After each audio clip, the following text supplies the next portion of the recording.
Hello আমার দুষ্টু প্রিয় মিষ্টি বন্ধুরা, তোমরা সকলে কেমন আছো? বন্ধুরা, আজ তোমাদের মাঝে নতুন একটি লাগালাগির গল্প নিয়ে চলে আসলাম। বন্ধুরা, গল্পটি শেষ পর্যন্ত দেখলে আপনার দাঁড়িয়ে যাবে, আপনারা হাতের কাজ করতে বাধ্য হবেন। চলুন বন্ধুরা, গল্পটি শুরু করি। সকালবেলা খুব চিল্লাচিল্লি শুই না, ঘুম ভেঙে গেল। ড্রয়িং রুমে এত চিৎকার চেঁচামেচি হচ্ছে বলার বাইরে। ঘুম ঘুম চোখেই উড়নাটা গায়ে জড়িয়ে দ্রুত নিচে গেলাম। এই মুহূর্তে ঘুম উড়ে চলে গেল। তানিশা আপু নিজের লেগেজ নিয়ে দাঁড়িয়ে আছে। বরচাচা সহ বাবা, বাড়ির বাকি আত্মীয় স্বজন সবাই এখানে। সবার মুখে একটাই কথা, তানিশা কাল এসেছে, আজ কেন চলে যাচ্ছে। তানিশা আপুকে খুবই ক্লান্ত লাগছে, চোখগুলো বেশ ফুলো ফুলো, ফর্সা মানুষ, নিতান্ত ইশারা, মুখ লাল হয়ে আছে। তিনি কি সারারাত কান্না করেছেন? কিন্তু কেন? ফুফুমণি ও ফুফা ও আশ্চর্য হয়ে দাঁড়িয়ে আছে। তারা বুঝতে পারছে না তাদের আদরের পুতুলের কি হয়েছে, এত বিধ্বস্ত কেন লাগছে। এর মধ্যে সমুদ্র ভাইয়ার আগমন। সকাল সকাল নিশ্চয়ই জগিং করতে বের হয়েছিলেন। শরীর ঘামে ভেজা, ড্রয়িং রুমে এত মানুষ একসঙ্গে দেখে ভ্রু কুঁচকে সদর দরজা থেকে ভেতরে প্রবেশ করছেন। একজন কাজের লোক তাকে টাওয়াল দিল, তিনি শরীরের ঘাম মুছছেন। সমুদ্র ভাইরা গম্ভীর গলায় বল, এখানে কি হয়েছে? সকাল সকাল তোমরা সবাই এভাবে ড্রয়িং রুমে জড়ো হয়ে চিৎকার করছো কেন? বড় চাচা, সমুদ্র, দেখ তানিশা চলে যাচ্ছে। কালই এত বছর পর মেয়েটা আসলো, আজই চলে যাচ্ছে। বোন ও বোনের জামাই, তানিশার বাবা মা, ও জানে না মেয়েটার হয়েছে কি? ও কারো সাথে তেমন একটা কথা বলছে না। সমুদ্র ভাইয়ার চেহারার একটু গভীরতা দেখা গেল। তিনি তানিশা আপুর দিকে এগিয়ে এলো, বলল, তানিশা, সকাল সকাল কি শুরু করলে? দেখো, আত্মীয় স্বজন সবাই দাঁড়িয়ে আছে। ডেকোরেশন এর মানুষজন ও দাঁড়িয়ে এগুলো দেখছে। সবাই হাসতে কানাকানি করছে। তোমার চেহারাটা এমন বিধ্বস্ত হয়ে আছে কেন? সারারাত কান্না করেছ? এমনই তো মনে হচ্ছে। কি হয়েছে আমাকে বলো। কেউ কিছু বলেছে? আমি দায়িত্ব নিচ্ছি, উপযুক্ত শাস্তি আমি দিব। তানিশা আপু একটা তাচ্ছিল্যের হাসি দিয়ে বল, মিস্টার আব্রাহাম ফারহাদ সমুদ্র শেখ, শাস্তি দেওয়ার দরকার নেই। ভালোবাসার মানুষকে শাস্তি দেওয়া যায় না। বাই দ্য ওয়ে, ভালো থাকবেন। এই জীবনে আজ যাদের পিছনে রেখে যাচ্ছি, তাদের সাথে জীবনে দ্বিতীয়বার সাক্ষাৎ হবে না, যোগাযোগ হবে না। আম্মু আব্বু, তিহান বিয়ে শেষে ব্যাক করবা। কনগ্রাটস সমুদ্র শেখ। ভালোবাসার মানুষকে ধরে রাখার চেষ্টা কইরেন, কারোর রুহের হাই নিঃশ্বাস না লেগে যায়। তানিশা আপু গটগট করে বাড়ির বাইরে চলে গেল। কেউ আটকাতে পারল না, সমুদ্র ভাইজা ও না। কিন্তু উনি এগুলো কেন বলে গেলেন? ভালোবাসা? তবে কি তার মন ভেঙেছে? কিন্তু কে ভেঙেছে?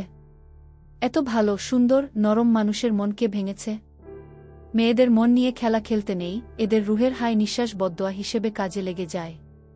এ পৃথিবীতে যত পুরুষ ধ্বংস হয়েছে, তাদের প্রত্যেকেই কোনো না কোনো ভাবে নারীর বদদোয়ায় অভিশপ্ত। সমুদ্র তানিশার কথাটার অর্থ বুঝল না। কেন তাকে এগুলো বলল? তবে তানিশা ছোট থেকেই তাকে পছন্দ করত, এটা সে জানে। তানিশা তার থেকে প্রায় ৮ বছরের ছোট। এ বাড়িতে তানিশা যতবার আসত, ছলে কলে কৌশলে সে তার কিশোর মনের আবেগ সমুদ্রকে বুঝানোর চেষ্টা করত। সমুদ্র যেদিন বুঝতে পারল তানিশার কিশোরী বয়সের মনের দুর্বলতা, সে তানিশার থেকে আরও বেশি দূরে দূরে থাকার চেষ্টা করত। কারণ এই কিশোরী বয়সের আবেগের রূপ ভয়ঙ্কর। একদিন সমুদ্র এ থেকে মুক্তি পেল, তানিশারা বাহিরে চলে গেল সপরিবারে। কিন্তু তার সাথে বিভিন্নভাবে যোগাযোগ রাখত। ফুফাতো ভাই বোন বলে কথা। কিন্তু আজ তানিশার কি হয়েছে? কেন সে এমন কথা বলল? তবে কি আজও তানিশার মনে এমন কিছু আছে? থাকার তো কথা নয়, কারণ সমুদ্রের থেকে তানিশা কখনো প্রেম, ভালোবাসা এগুলোর সিগন্যাল পায় নাই। তাহলে জীবন থেকে কেউ চলে গেলে জীবন কখনোই থেমে থাকে না। যদিও কথাটা আংশিক সত্য, আংশিক মিথ্যা। জীবন সময়ের সাথে চলে, বাহ্যিক দিক থেকে পরিবর্তন হয় ঠিকই, কিন্তু মনের মধ্যে দাগ এঁকে যায়। অনেক মানুষ কখনো জীবনে মুভ অন করতে পারে না, জীবন্ত লাশ হয়ে বেঁচে থাকে। তানিশা আপু চলে যাওয়াতে বাড়ির মধ্যে অনেকের মনই খারাপ। নিশ্চয়ই ফুফু মনি ফুফা খুব কষ্ট পেয়েছেন, তারা সারাদিন মন খারাপ করে আছেন। বড় চাচা সহ মা বাবা, ছোট চাচা চাচি খুবই আপসেট। দুপুর থেকে পার্লারের মানুষরা এসেছে, বউসহ সবাইকে সাজিয়ে দিচ্ছে। আমি সাজার জন্য বসে আছি। যদিও আমার ভারী মেকআপ পছন্দ নয়, কিন্তু সবার সাথে তাল মিলিয়ে চলতে হবে। আজ মেয়েরা সবাই হলুদ শাড়ি আর ছেলেরা নীল পাঞ্জাবি পরবে। আচ্ছা, হুমায়ুন আহমেদের হিমুরুপার মতো মেয়েরা নীল শাড়ি আর ছেলেরা হলুদ পাঞ্জাবি পরলে কি হতো? যাই হোক, আমাকে শাড়ি পরিয়ে দিল এক মেয়ে। আমি জীবনে এ প্রথমবার শাড়ি পরেছি তা নয়, আরও একবার শাড়ি পরেছিলাম। সেটা প্রথমবার ছিল, এটা দ্বিতীয়বার। তবে প্রথমবার যেহেতু কাণ্ড না ঘটলে হয়।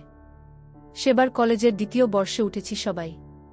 মারিয়া, আমি সহ কিছু ক্লাসমেট প্রবীণদের নবীন বরণ অনুষ্ঠানে ঠিক করলাম শাড়ি পরে ওদের বরণ করব। যেহেতু গার্লস কলেজ, তাই পুরুষ নেই, সেরকম অনিরাপত্তাও নেই। তাই সম্মান খুলতে খুলতে সেদিন বেঁচে গিয়েছিল। কিন্তু সে ঘটনা মনে পড়লে আজও লজ্জা পাই। বান্ধবীরা সহ ম্যামরাও হাসেন, মাঝে মধ্যে বলে লজ্জা ও দেন। ছেলেরা সোফায় বসেছিল। আমরা নামতেই এগিয়ে এলো। এটা সেটা কত কথা শুনালো লেট হওয়ার জন্য। এখানে শাহিন ভাইজা, মেহরাব ভাইজা সহ আরও অনেকে। সমুদ্র ভাইজাকে তো দেখছি না, তবে কি চলে গেছেন? হয়তো। বাব্বাহ, ভালোই হয়েছে চলে গেছেন। এ যাত্রায় জোর করে হলেও বেঁচে গেছি। আমাকে দেখে বড় চাচি এগিয়ে এলো, কপালে একটা পর্শ এঁকে দিল। বল, মাশাল্লাহ, আমার ঘরের লক্ষ্মীটা। চোখের সামনে যে কবে এত বড় হয়ে গেলি, বলেই হাত থেকে এক জোড়া বালা খুলে আমাকে পরিয়ে দিল। মুনতাহা আপু দুষ্টুমির সুরে বল, চাচি, বু তো আমি। বিয়ে হলে চলে যাব আমি, তোমার ছেলের বু তো সারা জীবনই থাকবে। তাই আমাকে না দেখে ছেলের বুকে দেখছ? আত্মীয় স্বজন সহ সবাই হাসছে। সবার সামনে এমন ঘটনায় আমি লজ্জা পেলাম। বড় চাচির দিকে তাকাতে লজ্জা লাগছে। এই মহিলাকে এ প্রথম আমার চাচি মনে হলো না, মনে হলো আমার শাশুড়ি মা। সত্যিই তো উনি তো আমার শাশুড়ি মাই। হঠাৎ করেই কারো নির্লিপ্ত কণ্ঠস্বরে আমি কেঁপে উঠলাম। এটা তো সমুদ্র ভাইয়ার গলার স্বর। বল, উফ মা, কি করলে? জীবনে প্রথম আমার বউ সেজেছে, তুমি আমার আগেই চুমু খেয়ে নিলে ধেত। এমন বাক্য শুনে আমি চমকে উঠলাম। চোখ বড় বড় করে পিছনে তাকাতেই দেখি সমুদ্র ভাইয়া পাঞ্জাবির হাতাটা গুছাতে গুছাতে সিঁড়ি দিয়ে নিচে নামছে। উফ, অসম্ভব সুন্দর লাগছে তাকে। শুনেছি নীল রঙে নাকি শুধু নারীদেরই নীলাবতী নীলাঞ্জনা লাগে, কিন্তু পুরুষদের ও যে এত সুন্দর লাগে তা জানতাম না। সমুদ্র ভাইজাকে না দেখলে বুঝতেই পারতাম না। মনি মন বলে উঠল, ফিরবে কবে তুমি এই মনের শূন্য তীরে? তোমার শূন্যতা সত্যিই জেকে বসেছে আমার মনের গহীন নিডে। নূর। তিনি আমার সামনে এসে দাঁড়াল। আমার উপর থেকে নিচ পর্যন্ত ভালো করে তাকালো, আমিও তার দিকে তাকিয়ে আছি। মনে মনে চাচ্ছি উনি যেন একটু প্রশংসা করেন। সমুদ্র, মাশাআল্লাহ, চড়ুইবু, তোকে একদম বুবু লাগছে। আজ মুনতাহার গায়ের হলুদ বাদ দিয়ে আমাদেরটা করা উচিত। তাছাড়া তোকে আমার এখনই টুপ করে খেয়ে ফেলতে ইচ্ছে করছে। ওনার কথা শুনে আমি হাসব না কাঁদব? আমি ডিসিশন নিলাম কিছুই করব না। ওনার কাছে প্রশংসা চেয়েছিলাম, তাই বলে উনি সবার সামনে ওনার ঠোঁট কাটা বেহাজা স্বভাবের পরিচয় দিবেন। এ জীবনে শিক্ষা হয়ে গেল, আর কখনো মনে মনে হলেও ওনার কাছ থেকে প্রশংসা চাইব না। রাইটার নীল নূর। সমুদ্র ভাইয়ার দিকে তাকিয়ে তার ভাব মতিগতি বুঝার চেষ্টা করলাম। এই যে এত বড় একটা এটাম বোমা ফাটালো, এ যেন কিছুই না তার কাছে, নিত্যদিনের ঘটনা। দুধ ভাত। সমুদ্র ভাইয়া বাদ, আপাতত চারদিকে তাকাই। আমাদের বয়সী ছোটরা হেসে লুটোপুটি খাচ্ছে, কিন্তু বড়রা? তাদের দিকে তাকাতেই তাদের মুখ দেখে মনে হচ্ছে তারা অষ্টম আশ্চর্য কিছু শুনে ফেলেছে। মাবুদ গো গো, কেমন ঠোঁটকাটা নির্লজ্জ লোকের পাল্লায় ফেললা গো। এর মধ্যে আমার নানু আগুনে ঘি ঢেলে দিল। সমুদ্র ভাইয়ার কান টেনে ধরে বল, তাই নাকি নাচ জামাই? তা আমারে কি চোহে পড়ে না তোমার? দেখছ আমাকে কি পরীর নাহান দেখতে লাগছে? আমার সতীনরে কি একাই টুপ করে গিলবা, আর আমি কি বসে বসে জল খামু? সমুদ্র ভাইজা হো হো করে হেসে উঠল। বল, ইন্টারেস্টিং। সত্যিই তো, বড় সতীন থাকতে ছোটটারে একা নিয়া কি আর করমু? তবে তোমারে দেখা বহুত হট হয়ে গেছি। চলো বড় সতীন, দুজনে একটু রুমে চলো তো। আমার ও দেখার শখ বড় সতীনের তেজ কতদূর। নানি সমুদ্র ভাইয়ার কান ছেড়ে পিঠ চেয়ে একটা ধুম করে লাগিয়ে বল, এ তো দেখি পুরাই বদমাইশ জামাই রে। সমুদ্র, ৩২ বছর ধরে অনাহারে আছি সতীন। এবার তোমার ছোট সতীন না বুঝলে কি আর করার। সবাই ভাবছে সমুদ্র পারে না, বুয়ের কাছে যায় না, কাছে যেতে মনে হয় ভয় পায়। আসো আসো, তোমায় দিয়ে উপোস ভাঙ্গি, তোমার তো সেই তেল, আসো একটু কমাই। দেখি কত তেজ, শীতে পারো। আমার কান দিয়ে ধোঁয়া বের হচ্ছে।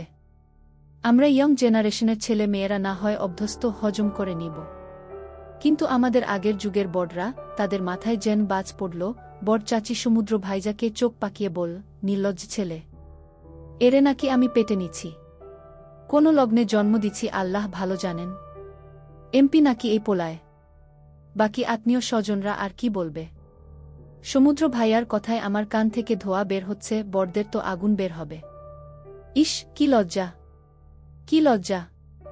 লজ্জায় দাঁড়িয়ে থাকা দুষ্কর হয়ে গেছে। হে আল্লাহ, আপনি জমি ফাঁকা করে দিন, আমি এর নিচে লুকিয়ে পড়ি। বড়রা এই মহল থেকে সমুদ্র ভাইজাকে গালি দিতে দিতে লেজ গুটিয়ে পালাল। মিনিট 10 বা 15 মিনিটের পর কমিউনিটি সেন্টারে পৌঁছালাম। আগে থেকেই বর পক্ষরা এসে পড়েছে। আমি সমুদ্র ভাইয়ার গাড়িতে করে এসেছি। উনি যে এত শয়তান জানতাম না।